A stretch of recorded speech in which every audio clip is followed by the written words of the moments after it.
എല്ലാം തകർത്ത രാത്രി എന്ന നോവലിൻ്റെ 80-ാം ഭാഗമാണ് നമ്മളിന്ന് വായിച്ചു കേൾക്കാൻ പോകുന്നത്. സ്കിപ്പ് ചെയ്യാതെ മുഴുവനും കേൾക്കാൻ എല്ലാവരും ശ്രമിക്കണം കേട്ടോ. സബ്സ്ക്രൈബ് ചെയ്യാത്തവർ സബ്സ്ക്രൈബ് ചെയ്തതിന് ശേഷം ബെൽ ഐക്കണും കൂടി ആക്ടിവേറ്റ് ചെയ്യാൻ മറക്കല്ലേ. നമുക്ക് കഥയുടെ ഓരോരോ ഭാഗങ്ങൾ മുടങ്ങാതെ ദിവസവും കേൾക്കാമല്ലോ. എല്ലാവർക്കും നല്ല ഒരു ദിവസം പ്രാർത്ഥനാപൂർവം ആശംസിച്ചുകൊണ്ട് നമുക്ക് കഥയിലേക്ക് പ്രവേശിക്കാം. കേട്ട വിവരം സൃഷ്ടിച്ച മരവിപ്പും വിഷമവും കുറച്ചു സമയത്തേക്ക് കിച്ചുവിനുണ്ടായിരുന്നു. അപ്പോളാണ് അവൻ ഓർത്തത്, അമ്മച്ചിക്ക് എന്തു പറ്റിയെന്ന് ചോദിച്ചില്ലല്ലോ എന്ന കാര്യം. വിശദമായി വിവരങ്ങൾ അറിയാൻ എന്തെങ്കിലും വഴിയുണ്ടോ എന്നറിയില്ല. അതിനുള്ള മാർഗമുണ്ടോ എന്ന് ആദ്യം ജലാൽ സാറിനോട് തന്നെ അന്വേഷിക്കാം. കാര്യമായി ഒന്നും പറ്റിയിട്ടില്ലെങ്കിൽ പിന്നെ വിഷമിക്കേണ്ടതില്ലല്ലോ. എന്നാലും ആ വാർത്ത കേട്ടപ്പോൾ കിച്ചുവിന് വല്ലാത്ത വിഷമം തോന്നി. ആ വിഷമത്തിൽ നിന്നും പെട്ടെന്ന് തന്നെ അവൻ മുക്തനാവുകയും ചെയ്തു. ജലാൽ സാറേ, നമുക്ക് അങ്ങോട്ടൊന്ന് വിളിക്കാൻ എന്തെങ്കിലും വഴിയുണ്ടോ? എന്താണ് പറ്റിയത് എന്നതിനെപ്പറ്റി ശരിയായ വിവരം അറിയാമല്ലോ. കാര്യമായി ഒന്നും പറ്റിയില്ല എന്നല്ലേ ആദ്യം ആരായാലും പറയൂ. യാതൊരു രക്തബന്ധവുമില്ലെങ്കിലും ഇവന് അവരോട് എന്തുമാത്രമാണ് താല്പര്യവും സ്നേഹവും. താല്പര്യമില്ലെങ്കിൽ ഇക്കാര്യം പറയുമ്പോൾ ഇവന് അത്ര വേദന തോന്നേണ്ട വല്ല കാര്യവുമുണ്ടോ? അങ്ങനെ നോക്കുമ്പോൾ തൻ്റെ മക്കളൊക്കെ ഇവനെ കണ്ടു പഠിക്കുകയാണ് വേണ്ടത്. തനിക്ക് എന്തെങ്കിലും സംഭവിച്ചു എന്ന് കേട്ടാലും അവന്മാർക്കൊരു വിഷമവും ഉണ്ടാകില്ല. അനുഭവങ്ങൾ അതാണ് പഠിപ്പിച്ചു തരുന്നത്. നമുക്ക് പരിഹാരമുണ്ടാക്കാമെടാ, നീ വിഷമിക്കണ്ട. ഇങ്ങോട്ട് വിളിച്ച നമ്പർ ഉണ്ടല്ലോ, അതിൽ തന്നെ നമുക്ക് അങ്ങോട്ട് തിരിച്ചു വിളിച്ചു നോക്കാം. എന്തെങ്കിലും വിവരം കിട്ടാതിരിക്കില്ല. നീ തൽക്കാലം വിഷമിക്കാതെ റൂമിലേക്ക് പോയിക്കോ. ഞാൻ വിളിച്ചു നോക്കിയിട്ട് കിട്ടുകയാണെങ്കിൽ വിശദമായി വിവരം ചോദിച്ചറിഞ്ഞ് നിന്നെ അറിയിക്കാം. അതുപോരെ? അത് പറഞ്ഞതിന് ശേഷം തിരിച്ചു പോരാനുള്ള ഒരുക്കങ്ങൾ ചെയ്യാൻ വേണ്ടി കിച്ചു മുറിയിലേക്ക് പോയി. ഇനി അവിടെ എത്താതെ മനസ്സിനൊരു സമാധാനമുണ്ടാവുകയില്ല. എത്രയും വേഗം തന്നെ അവിടെ എത്തണം. എന്താണ് പറ്റിയതെന്ന് ഇപ്പോഴും ശരിക്ക് അറിയില്ലല്ലോ. പറഞ്ഞു കേട്ടതിനെ പൂർണ്ണമായും വിശ്വസിക്കാൻ കഴിയില്ല. ഇതിന് മുൻപ് വീണപ്പോൾ കാര്യമായി ഒന്നും പറ്റിയിരുന്നില്ല. എന്നാലും അന്ന് എഴുന്നേറ്റ് പോകാനും മറ്റും പറ്റില്ലായിരുന്നു. അടുക്കളയിൽ ഒന്നും ചെയ്യാൻ പോലും പറ്റാത്ത സ്ഥിതിയിൽ എത്തിയിരുന്നു. ഇപ്പോൾ അങ്ങനെയെങ്ങാനും വന്നെങ്കിൽ ആരും നോക്കാനില്ലാത്ത അവസ്ഥയാണ്. അപ്പച്ചനെ കൊണ്ട് തനിയെ എന്തു ചെയ്യാൻ പറ്റും? പാവം ഇപ്പോൾ ആകെ വിഷമത്തിലായിരിക്കും. വിളിച്ചു ചോദിക്കുമ്പോൾ കൃത്യമായ വിവരം കിട്ടിയാൽ മതിയായിരുന്നു.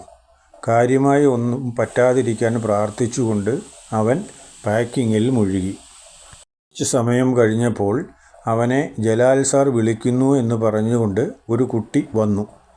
അവൻ ഒരൊറ്റ ഓട്ടമായിരുന്നു അങ്ങോട്ട്.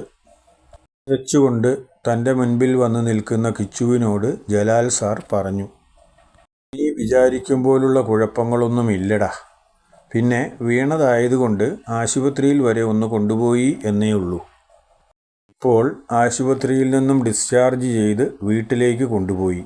നീ ചെല്ലുമ്പോഴേക്കും അമ്മച്ചി വീട്ടിൽ തന്നെ കാണും. അങ്ങനെയാണ് അവിടെ നിന്ന് പറഞ്ഞത്. അതല്ലേ നമുക്കിപ്പോൾ അറിയാൻ പറ്റൂ. നിനക്ക് സംശയമുണ്ടെങ്കിൽ വീണ്ടും വിളിച്ചു ചോദിക്കാം. ആറ് പറയുന്നതിൽ തനിക്കെന്ത് സംശയം? അതുതന്നെയാണ് തനിക്ക് വിശ്വാസം എന്ന് പറഞ്ഞതും അവൻ തിരിച്ചു മുറിയിലേക്ക് പോയി. അവൻ തിരിച്ചുപോയത് മെല്ലെ നടന്നാണ്. മനസമാധാനം വന്നു കഴിഞ്ഞാൽ പിന്നെ നടന്നു പോയാലും മതി എന്ന് തോന്നുമല്ലോ. വൈകുന്നേരത്തെ ഫ്ലൈറ്റിന് തന്നെ എല്ലാവരും തിരിച്ചു കൊച്ചിയിലെത്തി. അവൻ്റെ കൂട്ടുകാർ പലരും അവിടെ ഹോട്ടലിൽ റിസപ്ഷൻ പരിപാടികളൊക്കെ തയ്യാറാക്കിയിട്ടുണ്ടായിരുന്നു. കിച്ചുവിനെയും അവർ കുറേ നിർബന്ധിച്ചതാണ്. എന്നാൽ തനിക്ക് വീട്ടിലെത്താൻ അത്യാവശ്യമുണ്ട് എന്ന് പറഞ്ഞ് അവൻ പോവുകയാണ് ചെയ്തത്. എല്ലാവരോടും പറഞ്ഞത് ഒരേ കാര്യം തന്നെ. അമ്മച്ചി കട്ടിലിൽ നിന്ന് വീണ് ആശുപത്രിയിൽ അഡ്മിറ്റാണ്. അതുകൊണ്ട് തന്നെ താൻ പെട്ടെന്ന് പോയേ പറ്റൂ. അവിടെ കാര്യങ്ങൾ നോക്കാൻ വേറെ ആരും ഇല്ല എന്നാണ് പറഞ്ഞത്. എല്ലാവർക്കും ബോധ്യമായതുകൊണ്ട് ആരും അവനെ കൂടുതൽ നിർബന്ധിക്കാൻ പോയില്ല. കിച്ചുവും അനുവും ഒരു വണ്ടിക്ക് തന്നെയാണ് നാട്ടിലെത്തിയത്. അതും നാട്ടിലേക്കുള്ള ലാസ്റ്റ് ബസ്സിന്. അവളുടെ ജീവിതത്തിൽ ഇന്നോളം ഇത്രയും താമസിച്ച് വന്നിട്ടില്ല. ഇനി അഥവാ അല്പം വൈകുന്നേരമായി വന്നാൽ തന്നെ കൂടെ നിഴൽ പോലെ സ്നേഹയും ഉണ്ടാവുന്നതാണ്. ഇന്നിപ്പോൾ സ്നേഹയും കൂട്ടിനില്ല. എന്തായാലും കിച്ചു തന്നെ കോൺവെൻ്റ് വരെ കൊണ്ടുപോയി വിട്ടിട്ടേ വീട്ടിലേക്ക് പോകുകയുള്ളൂ എന്നായിരുന്നു അവളുടെ ഉറച്ച വിശ്വാസം. ബാക്കി ആരുടെ കാര്യമായിരുന്നെങ്കിലും കിച്ചു അന്നത്തെ സാഹചര്യത്തിൽ ഒരു നിമിഷം പോലും വൈകാൻ നിൽക്കില്ലായിരുന്നു. ഇതിപ്പോൾ തൻ്റെ പ്രിയപ്പെട്ട അനുവിൻ്റെ കാര്യമാണ്. ലാസ്റ്റ് ബസ്സിന് വന്ന് ഒരിടത്തിറങ്ങുന്നത് തന്നെ വ്യക്തമായ ലക്ഷ്യബോധമുള്ളവരാണ്. അത്രയും വൈകിയ സമയത്ത് അനുവിനെ പോലെ ഒരു പെൺകുട്ടിയെ തനിയെ പോകാൻ സമ്മതിക്കുന്നതെങ്ങനെ?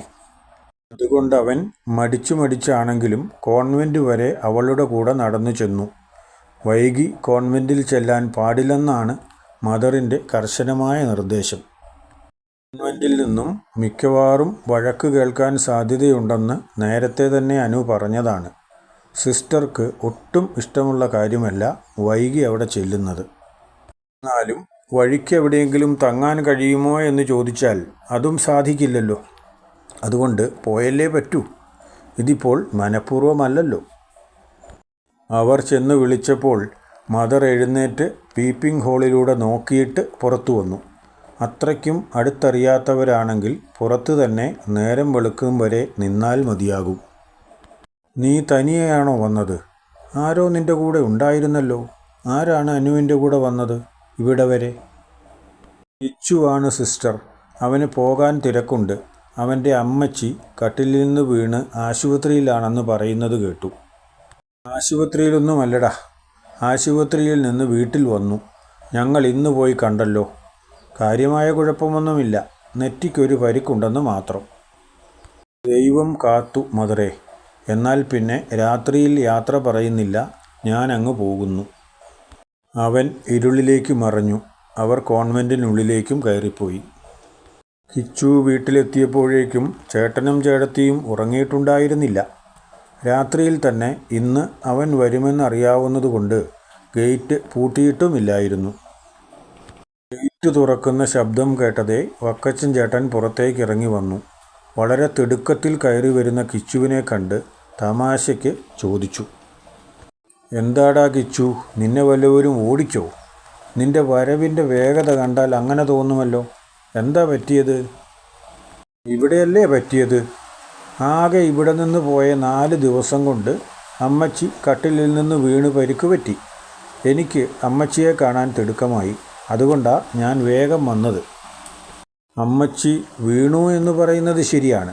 കാര്യമായി പരിക്കൊന്നും പറ്റിയില്ല. ഇതിന് മുമ്പത്തെ പ്രാവശ്യം വീണതുപോലെ ഒന്നും പറ്റിയിട്ടില്ല. ഇപ്രാവശ്യം ദൈവാനുഗ്രഹമെന്നല്ലാതെ വേറെ എന്ത് പറയാനാടാ. അതുകൊണ്ട് അമ്മച്ചിക്ക് എഴുന്നേറ്റ് കട്ടിലിലിരിക്കാം, നടന്ന് അടുക്കളയിൽ വരെ ചെല്ലുകയും ചെയ്യാം. അത് കേട്ടതോടെ കിച്ചുവിന് സമാധാനമായി. അവൻ വിചാരിച്ചു, അന്നത്തെ പോലെയോ അതിൽ കൂടുതലോ വല്ലതും പറ്റിയിട്ടുണ്ടാകുമെന്നാണ്. ഏതായാലും ഒന്നും സംഭവിച്ചില്ലല്ലോ, അത് നന്നായി. ദൈവം തന്നെ കൈവിടുകയില്ലെന്ന് അവൻ ഒരിക്കൽ കൂടി മനസ്സിൽ പറഞ്ഞു. അകത്തേക്ക് കയറി ചെന്നപ്പോൾ അമ്മച്ചി കട്ടിലിൽ എഴുന്നേറ്റിരിക്കുന്നത് കണ്ടു. നെറ്റിയിൽ പരിക്കുണ്ട്, പ്ലാസ്റ്റർ ഒട്ടിച്ചിട്ടുണ്ട്. കിച്ചു അടുത്തു പോയിരുന്ന് നെറ്റിയിലൊക്കെ കൈവച്ച് നോക്കി. നെറ്റിയിലിപ്പോൾ കാര്യമായ വേദനയുണ്ടോ? വെറുതെ എന്നെ കബളിപ്പിക്കാൻ വേണ്ടി വേദനയില്ല എന്ന് പറയണ്ട. ഉണ്ടെങ്കിൽ ഉണ്ട് എന്ന് തന്നെ പറയണം. നമുക്ക് അതിനു വേണ്ട ചികിത്സ എടുക്കുകയും വേണം. നീ ഒന്ന് പോയെൻ്റെ കിച്ചു. എനിക്ക് കാര്യമായി ഒന്നും പറ്റിയില്ല. പിന്നെ ഇവരുടെ സമാധാനത്തിന് ആശുപത്രി വരെ കൊണ്ടുപോയി എന്നേ ഉള്ളൂ. ഈ പരിക്ക് തൽക്കാലം മരുന്ന് വെച്ച് വിടേണ്ടതേ ഉണ്ടായിരുന്നുള്ളൂ. വലിയ ഒരു ഒട്ടിക്കൽ നടത്തി വിട്ടിരിക്കുകയാണ്. വയസ്സായതുകൊണ്ട് മുറിവ് കരിയാൻ താമസിക്കും പോലും. എന്തായാലും എനിക്ക് വലിയ സങ്കടമുള്ള കാര്യമായി പോയി. ഈ 4 കൊല്ലവും യാതൊരു കുഴപ്പവുമില്ലാതെ നോക്കി സംരക്ഷിച്ചതല്ലേ ഞാൻ. അവസാനം ഇവിടെ നിന്നും പോയി 4-ാം ദിവസം തന്നെ ഇങ്ങനെയൊരു അപകടം സംഭവിച്ചല്ലോ. പിന്നെ എങ്ങനെ എനിക്ക് വിഷമമില്ലാതിരിക്കും? ഞാനുള്ളപ്പോൾ ആയിരുന്നെങ്കിൽ ഈ കൈകളിൽ താങ്ങാമായിരുന്നു. സാരമില്ലടാ, കാര്യമായി ഒന്നും പറ്റിയില്ലല്ലോ. അതുകൊണ്ട് നീ ഒരു കാര്യം ചെയ്യ്. ഇപ്പോൾ തൽക്കാലം പോയി കുളിച്ച് എന്തെങ്കിലും ഭക്ഷണം കഴിക്ക്. നീ വന്നിട്ടുണ്ടാക്കാൻ പറ്റില്ല എന്നതുകൊണ്ട് ഇവിടെ നേരത്തെ തന്നെ ഉണ്ടാക്കി വച്ചിട്ടുണ്ട്. കുളിയും ഭക്ഷണവും ഒക്കെ കഴിഞ്ഞു വാ. എന്നിട്ട് നമുക്ക് ഇവിടെ ഇരുന്ന് ഒരുമിച്ച് കുരിശ് വരയ്ക്കാം. ദൈവത്തിന് നന്ദി പറഞ്ഞുകൊണ്ട് അടുക്കളയിലേക്ക് പോകുമ്പോഴും അവൻ പറഞ്ഞുകൊണ്ടിരുന്നു, എന്നാലും പാവത്തിന് നല്ല വേദനയുണ്ട്. എൻ്റെ മുൻപിൽ വേദനയില്ല എന്ന് കാണിക്കുന്നതാണ്. പറ്റാതിരുന്നിട്ടും തനിക്ക് വേണ്ടി ഭക്ഷണം ഉണ്ടാക്കി വെച്ചില്ലേ? അതാണ് അമ്മയുടെ സ്നേഹം. ഭർത്താവിൻ്റെ രൂപത്തിലേക്ക് അവൻ നോക്കിയപ്പോൾ അവിടെ നിന്നും പറയുന്നത് പോലെ കിച്ചുവിന് തോന്നി, നീ ഇല്ലെങ്കിൽ എന്താടാ, ഞാനില്ലേ ഇവിടെ അവരെ കാക്കാൻ. കഥ വായിക്കുകയും കേൾക്കുകയും ഒക്കെ ചെയ്യുമ്പോൾ നിങ്ങൾക്ക് തോന്നുന്ന അഭിപ്രായങ്ങൾ എന്തുതന്നെയായാലും കമൻറ്റ് ബോക്സിൽ രേഖപ്പെടുത്തണേ. ഇഷ്ടമായെങ്കിൽ ലൈക്ക് ചെയ്യാനും കൂട്ടുകാർക്കൊക്കെ ഒന്ന് ഷെയർ ചെയ്ത് കൊടുക്കാനും ഓർമ്മിക്കണം കേട്ടോ. അടുത്ത പാർട്ട് നാളെ തന്നെ പോസ്റ്റ് ചെയ്യും, സാധാരണ പോലെ ഉച്ചതിരിഞ്ഞ് 2:30 തന്നെ. ഓക്കേ.